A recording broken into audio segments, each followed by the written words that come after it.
All right, this is a breathing activity that is designed to kind of open up the lower posterior ribs on the backside and just kind of help us get out of this habit of breathing only through our belly when we're trying to access our diaphragm. So we want our full rib cage to move in order to breathe with good respiratory mechanics. And when that gets limited, a lot of times it's limited from the backside. And a lot of us end up compressed and tight.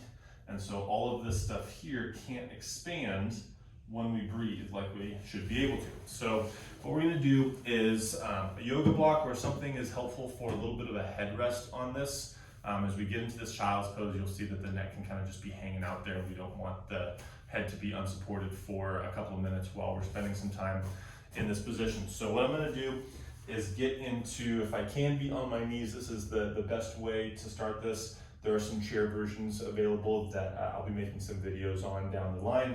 But for now, if you kind of think about applying the concepts of this position to maybe a seated position, you could still access it if the bent knee position here on the floor is not accessible for you.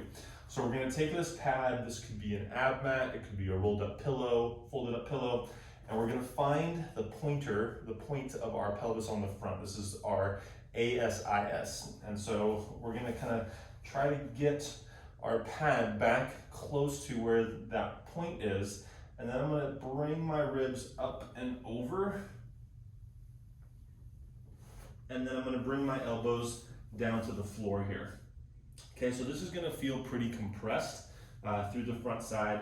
I'm going to bring my block down so that I can just set my forehead here, and now I can be pretty well supported and comfortable while I go through my breathing. So what I'm focusing on here is bringing air in through my nose and trying to draw it down through my back into my posterior rib cage and even down into my pelvis, kind of thinking about the bottom of my pelvic floor working a bit here. So a few breaths are going to look like this.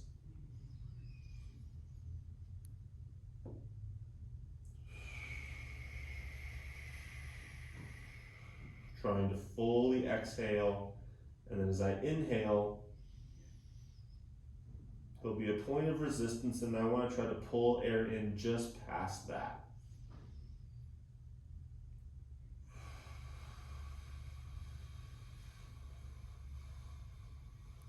Exhaling all the way out, and then back into my next inhale. Okay, so what we're doing there is, again, trying to limit the amount of room that the ribs can kind of push forward, or that the belly can push forward when we breathe in, so that that air has to go, rather than coming out the front, it has to go to the back and down to the bottom of the pelvic floor. And by moving the air down there, we're moving the rest of those tissues, and a lot of times that stuff hasn't moved for a while, and so it gets stuck and doesn't want to move in the ways that it was designed to, and that kind of leads to some problems that often show up as symptoms. So hopefully this helps relieve any of that low back tightness, also helps improve kind of that expansion of the rib cage.